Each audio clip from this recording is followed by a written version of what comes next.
on, everybody? Good to see you. Just can't stay away from the Renegade Life, so we are back for some more work on their bus. Come along.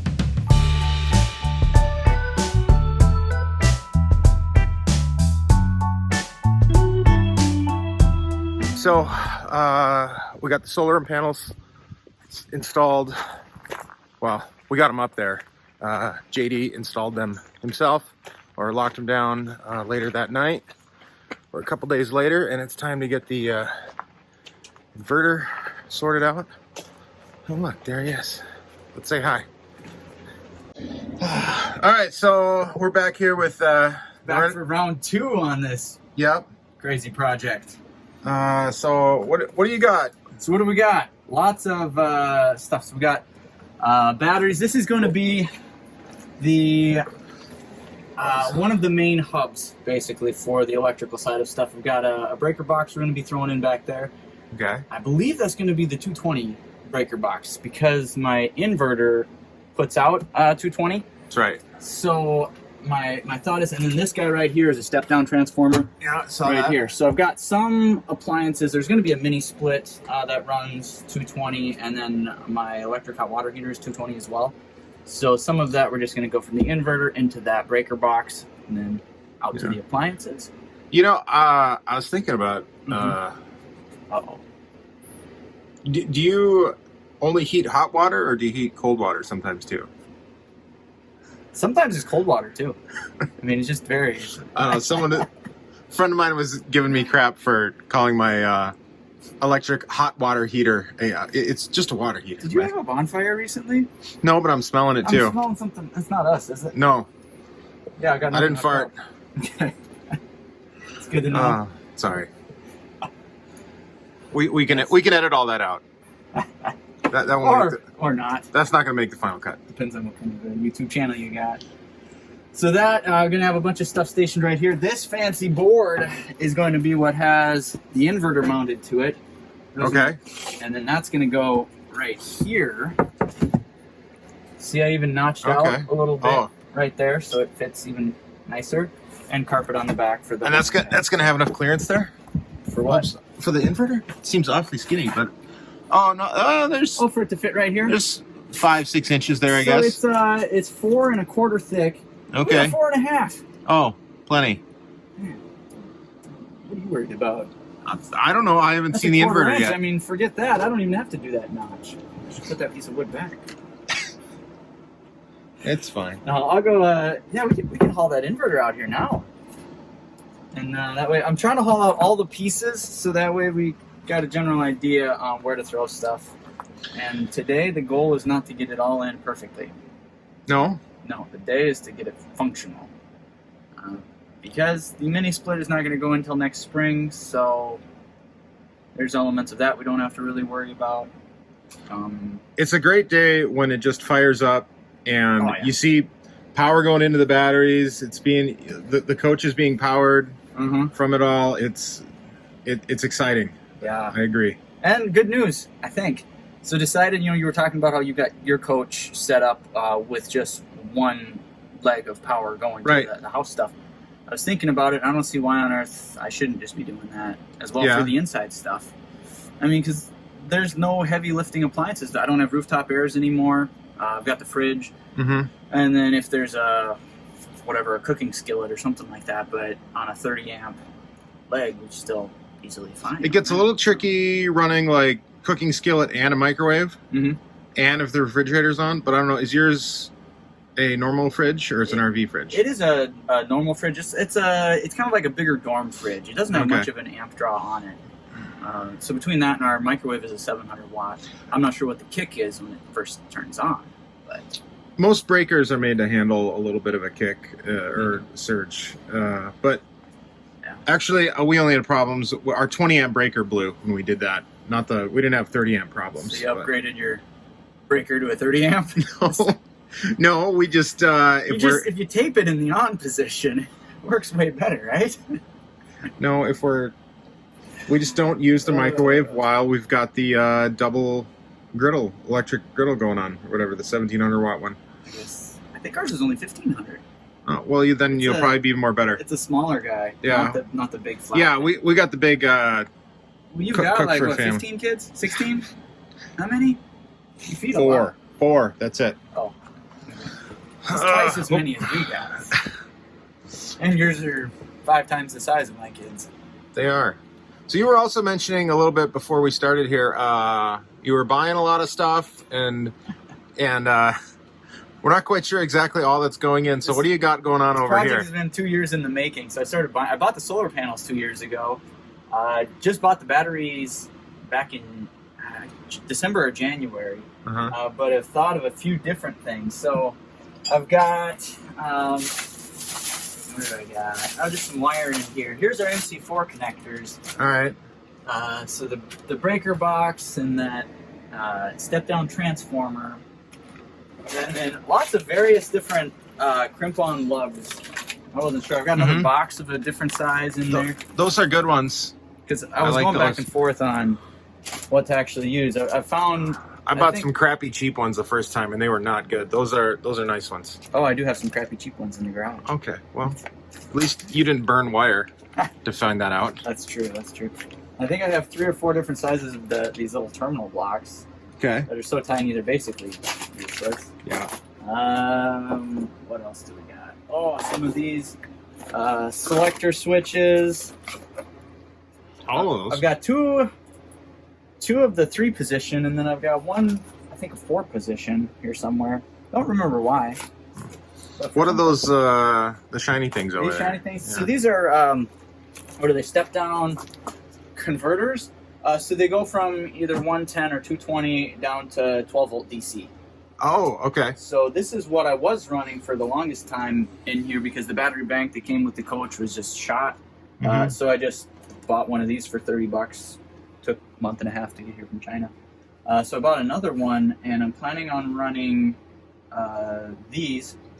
Well, there's this, and then there's also, I realized, I think this is it. We've got options here.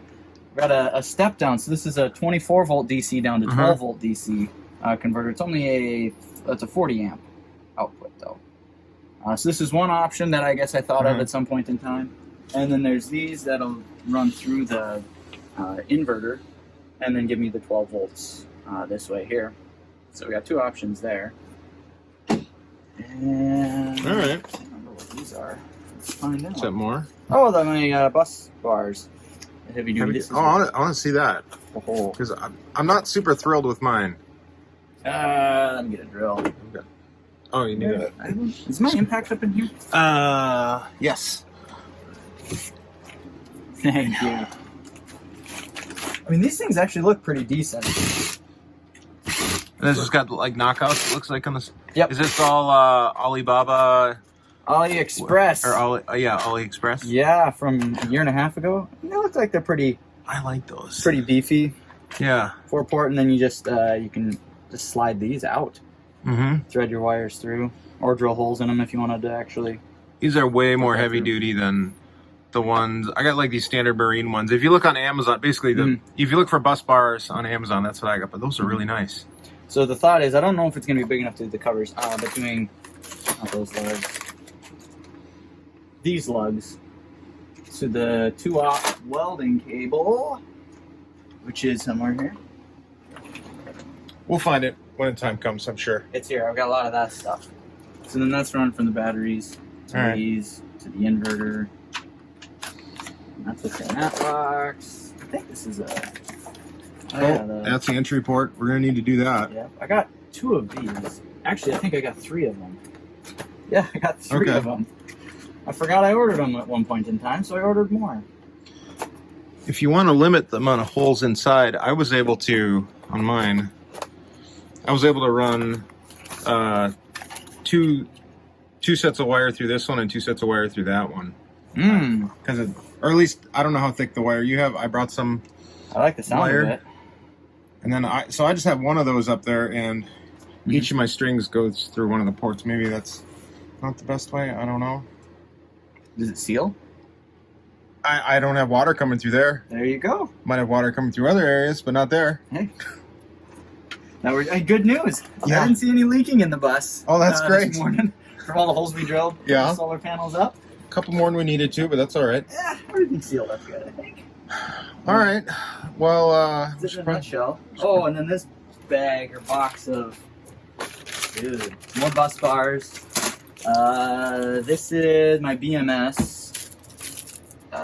Cheap, like a temperature controller type thing. does that just send a cutoff or a signal to a relay to shut it off? No, this is actually for what is it? It's like an output. You set it if you wanted to turn a heater on at a certain temperature or off, or Right. So it just monitors the temperature and then it closes a switch. Yep. Inside and then. I have been So does that talk to the BMS then? No, to do this shut is off a or no? completely independent thing. The BMS has its own Okay. temperature controller, but that again, that's just a shut off, not Okay. a turn on fans or anything like that. So I bought way too many of these. Yeah. Like 4, I think. Because Probably- I was planning on running my heat through them too, but those are for the. I got the heat set on the holding tanks, the pads. So I can say, well, I don't, from my experience anyway, probably for this trip in the fall, it's not going to be an issue. But if you're running in the summer, this bay over here might get a little warm. Mm-hmm. That's what I got to figure out. How And those temperature sensors would be really nice to kick on a fan or something to, Mm-hmm. I don't know. It's basically your inverter that gets too hot, right?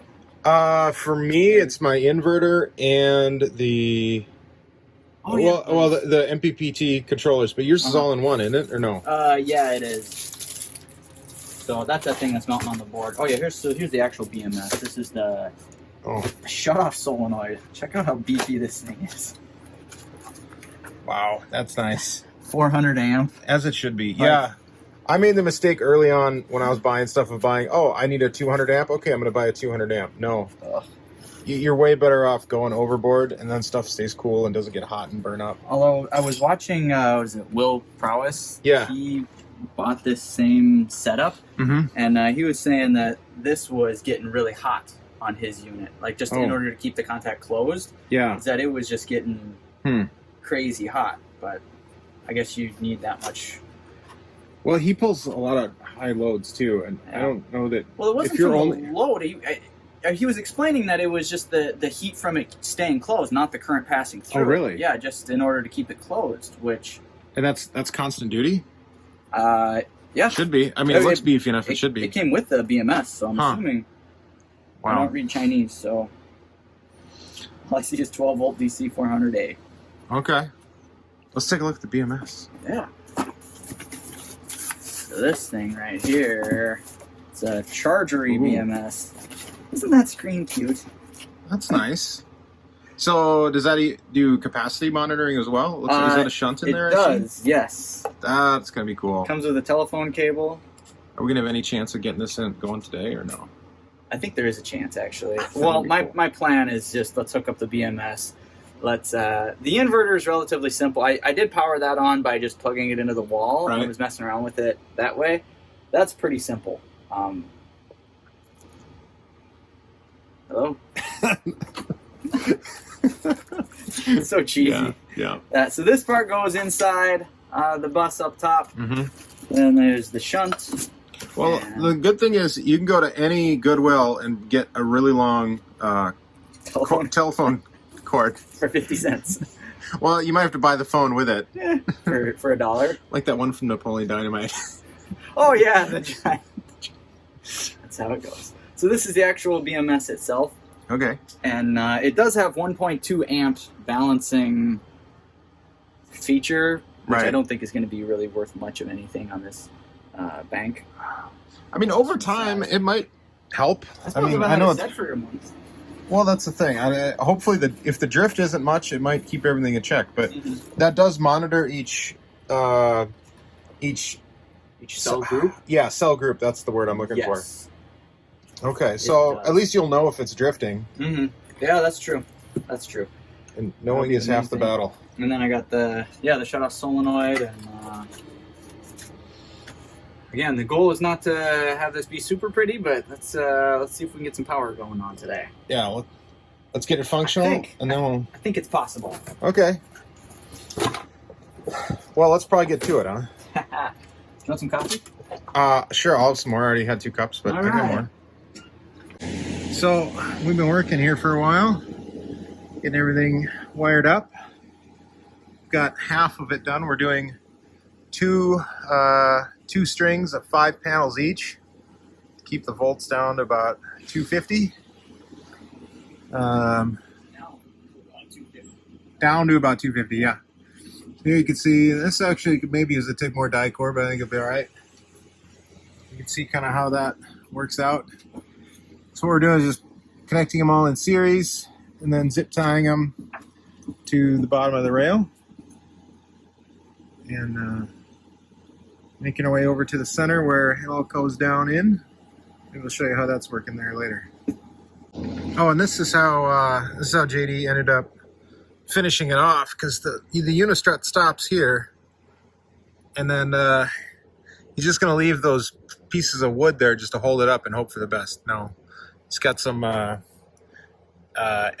L brackets. It's gonna go there, but for right now, that's just working. Yeah, it's rustic. It does cover up these classic lights a little bit, but it's what you got to do to make that big power. And I think it's best to keep the strings balanced. You're going to get the best power that way with the MPPT controller. My wife was asking me if we had to have that last panel on. She's like, but it covers up the lights. Yeah, I'm on her side a little bit, but I as far as it covers up the lights, but having the power is important. And I was like, well, how are we supposed to run an air conditioner and 2 space heaters at the same time? She said, good point.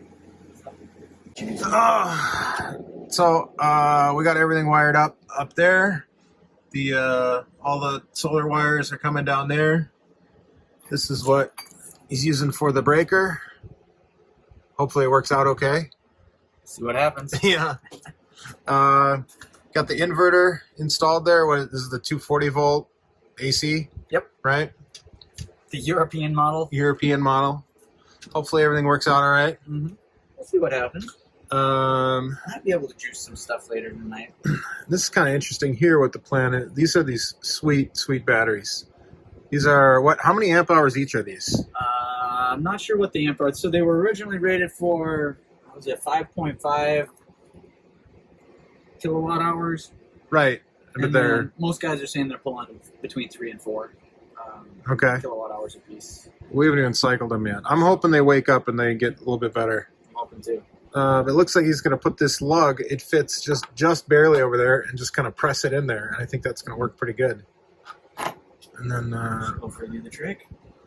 And then run up to some breakers up there into that really sweet bus bar, into a shutoff solenoid, into the inverter. Yep. And that's how it's going to work, I guess. Hopefully. We think, unless the plan changes. You're selling me on the confidence. Okay, yeah. We're going to get there. Yeah. It's all going to get hooked up, and I'll have parts left over, I'm sure. Yeah. Thank you very much for your help, Sean. No problem. We got solar hooked up. Yeah. We got it coming down right here. Now it's just a matter of figuring this out. Mm-hmm. This is the fun part. Had to clean my lens there. So tomorrow, actually, in real time, you're doing a thing. Yeah, right? We're doing kind of a going away party. Taking the bus over to a park not too far from here, inviting some people over and say goodbye with the whole COVID craziness. We didn't want to have people over to the house, so we're meeting in a park and hoping to have some form of power when we get over there. So yeah, we have holding tanks now, so at least when you flush the toilet, that's good. It doesn't go out from the bus. Yeah. Well, we definitely wish you the best on your travels and journeys, and again, we invite people to. Or you put out, how can people connect with you and find you if they want to? Okay, so the Renegade Life is our YouTube channel and Instagram. Those are the 2 main things that we're on. Honestly, we communicate the most on Instagram. So the Renegade Life. So, and then follow our buddy Himmelberger Bus. Well, not it's just Himmelberger Bus. I think so. I don't know. Bus. We've thought about that. We've gone through a couple of iterations. We're not sure exactly. Well, that's it. I got everything taken care of that I needed to there. And the solar panels are in pretty good shape now. Oh, just trying to load everything up. And yeah, I really encourage you to follow what him and the family are doing there on their bus and the travels they're doing. So subscribe to him, subscribe to us, like it or whatever, comment. So see you next time.